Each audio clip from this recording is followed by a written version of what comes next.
Ready, boy? Ready? Go get it.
So the last part, the final episode, chapter of my trip, started with me leaving the company of the Morgans. I said my goodbyes to them, started biking on the Trail of the Coeur d'Alenes, a 73-mile bike path that covers most of Idaho and gets you all the way to the Idaho-Montana border.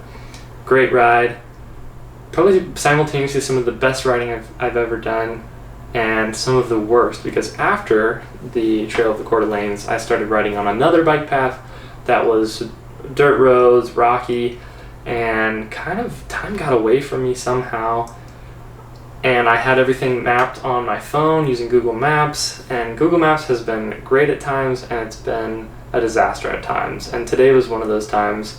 It was starting to get dark, but I really wanted to push to this certain campground that I had my sights set on because it was free.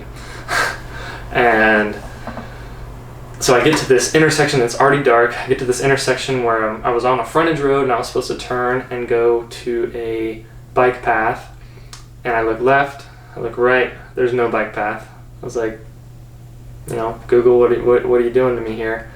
And looked up, and there was a train trestle. This bike path was formerly a railroad that had been converted into a bike path, and so I came to realize that the bike path was about 200 feet above me, and there was no way to get onto it except for climbing, which was not going to happen with my bike, or going about 10 miles in the opposite direction. And I had enough of that after my big 200-mile detour, so I decided to ride on the interstate at night with no taillight because my taillight had been stolen at a rest stop earlier. So yeah, not my favorite part of the trip, really sketchy, huge semis passing me, but I made it safely, thankfully. And at that point it was just a stone's throw from Glacier. The next morning, woke up, headed to my relative's house in Hot Springs, Montana. It was really good to see them. I hadn't seen them since I was pretty young, probably in first or second grade maybe, and really didn't remember much about that area. But it was my mom's cousin and his wife, and they were, of course, very hospitable, fed me, gave me a nice warm bed, a shower, everything you could ask for as a bike tourist, and just felt great to be with family. And I also was able to stop by and see the homestead on which my grandmother was raised. That was really cool, being able to just see that piece of history, and not just history, but something that is part of my history, my story. And it was really cool to see that, and felt very nostalgic. And then made my way on to Glacier National Park, where I was planning a week of just amazing sightseeing and hiking, backpacking. So the first day I woke up super early and biked all the way to the top of Going to the Sun Road, another big climb. Not nearly as hard as Hurricane Ridge though, I would have to say. Maybe I was just in better shape, but beautiful the whole way up. A lot more to see on the way, and then once you got to the top there actually wasn't that much, which is kind of the opposite of Hurricane Ridge. Then decided to go down the other side to the east side of the park, where I was gonna maybe catch a shuttle or see if I could hitchhike, but I bumped into another guy who was riding. His name he went by Cash, was his last name. Yeah, I met him and we just really hit it off, had some great conversation. He was a river raft guide there, just outside of the park, working there for the summer. It was his first summer doing it, and he actually had just turned 19 on the day that we rode our bikes over Going to the Sun Road, and so I bought him some ice cream, and he actually said he had a friend who was coming to pick him up from the east side of the park, take him back to the west side of the park, so I was able to catch a ride with them. We went up to the top again and then rode down the steep part, and then they dropped me off at my campsite. So really cool to meet them, and they actually invited me. He and his buddy mentioned, well, his two friends mentioned that I could probably stay at the raft guide camp. So I did the rest of my stuff and eventually was able to stay with them again, which I'll talk about more later. But the next day I did the Highline Trail, which is really popular. There's a lot of people, kind of smoky in the park, sadly. Yeah, it was a beautiful hike as well, and you can use the shuttle system, so you're kind of hiking mostly downhill, so pretty easy, not too much. I think my favorite part was there was the Grinnell Glacier overlook on that trail, which was just, yeah, breathtaking. And then after that, I did a backpacking trip, Gunsight Pass, another really popular one. I had to wake up at like 3:30 in the morning to wait for a permit, and there's actually somebody in line ahead of me who wanted the same permit, and we were able to both get the last two that they had, so that was exciting. And once again, beautiful. I lost all my respect for mountain goats. They were eating my backpack. I left my stuff at my campsite and went down to the lake and came back, or no, I went to go cook, came back, and they were like licking my backpack and like chewing on my stuff, and so I like shooed them off. But now they knew where to go to find sweaty salt deposits, which they crave, and so I kind of had issues with them that whole evening and night. Woke up in the middle of the night to use the bathroom, and of course they were right there waiting for me to leave my camp. But turned out to be a good thing because they actually enjoyed the salt deposits and minerals in my pee more than they enjoyed the stuff on the salt deposits in my backpack. So that was good. And came down from that hike, that backpacking trip, packed up the stuff on my bike and headed to the raft guide camp, where I met up with Cash again and some of his friends. It's really cool, just the very much so a community. They have a community kitchen, and people were sharing food with me. And Cash is just a really inspiring guy. He talked about how not too many of them were believers in Christ, and he said that a big part of why he was there was to share that with them. He was from South Carolina and just really found this job kind of just like looking on the internet, and but made it a big point to share what he believed with them, and I thought that was really cool. And he was actually able to we snagged a couple of inflatable kayaks, and he was able to take me down there, the river that they would raft with clients and stuff, and so that was also just really, really fun and kind of a cool way to end the trip and cap off the trip. So from there I headed back to Kalispell the next morning. I had stayed with the Warm Showers host right before going to the national park, and she was able to, I showed up super late, I felt really bad, but just gave me a lot of information and about the park and lent me some bear spray and a tail light for my bike, and then came back and she was able to get me a bike box to pack up my bike in, and just really helpful and amazing lady. Super thankful for her help and hospitality. Packed everything up, went to Goodwill, got a little like dog carrier thing to throw all my stuff in and try and pack it down to make sure it was the size of a carry-on. Went to the airport the next day and got on the plane, and that was pretty much the end of the trip.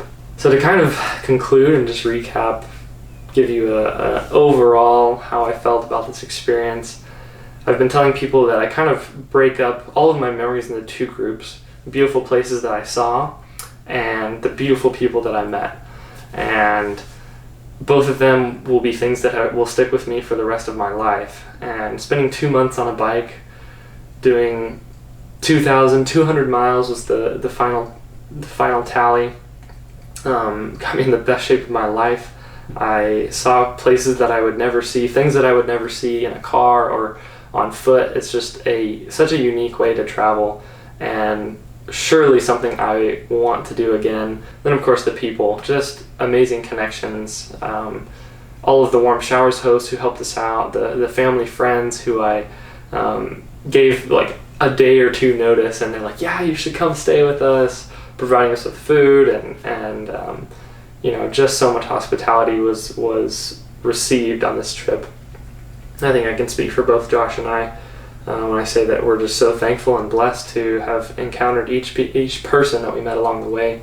To summarize, would I do it again? Absolutely, in a heartbeat. I have no regrets.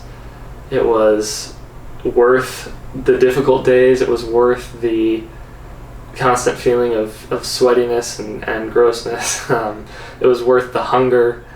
It was worth all of the difficulties and the times that Josh and I had disagreements, which was not that much, but everything was worth it for those experiences that I think will go on to shape my life and just stick with me for a long, long time. Oh, so this bike trip. Well, as probably many of you guys can imagine, it's definitely something that changes your life, that changes your way of looking at things, of appreciating clean air, of appreciating a bed, of appreciating a warm meal every day. That's almost needless to say, but I want to reflect on a few of the things that really I feel that changed me and that I really appreciated and that I truly miss now in my day-to-day life. It was sleeping outside every day. Mason and I would take off the rain flies when we knew it wasn't going to rain, and it was just such clean, fresh air. It was usually pretty cold outside, but then you had the warmth of your sleeping bag that was so comforting, and you were just so grateful for the rest that you'd been looking forward to all day. You know, we were riding really hard, we were in the heat, we were hungry, thirsty, and I was just in my mind thinking like, I'm gonna set up my tent, I'm gonna crawl in my sleeping bag, I'm gonna be clean, hopefully, you know, jumping into rivers with the cleansing water energetically, so beautiful. It was really an amazing experience to be in touch with nature in that way, and to be so blessed by its cleansing properties, you know. So we would shower in the rivers, occasionally, you know, in sinks that we would find in public bathrooms or campsites or stuff like that. And sometimes there would be some really nice showers, which we were very grateful for, you know, hot water. So once we were all clean, we would get in our tents and sleep as best as we could. Then, you know, morning would come around, and, you know, Mason would usually wake up with the sun. I would sleep in a bit more. But still, it was just lovely to experience the first light, and especially to be in a different place every day. I think there's something so magical and unique about that. That's very, very special to my heart, and that I want to keep doing for who knows how long, as long as I have life. To experience such a variety every day, such motion, and the joy that it brings, you know. So this could go on for hours. I could be talking about my reflections about the beautiful scenery that we saw, the animals, the deep connections, the deep thoughts, all the time that we had for ourselves to just think, or to not think, you know, to watch, to feel, to smell, to see.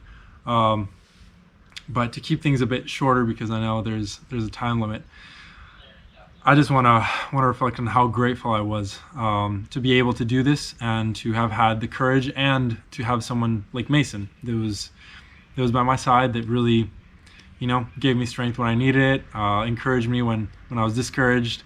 And I really I would love for everyone to have an experience like this. If it's not on bikes, you know, if it's not your thing, then, you know, it could be climbing Half Dome, or it doesn't have to be Half Dome. It can be an experience on a motorcycle, it can be trail running, but all these kinds of things, it's very important for us to do, to find our purpose, to enjoy life, to have time by ourselves, and to realize that the true happiness doesn't come from anything material, from any of our desires. We have happiness in our hearts, and what we're seeking for ultimately is freedom. And one of these trips really teaches you about freedom, and teaches you how blessed we are.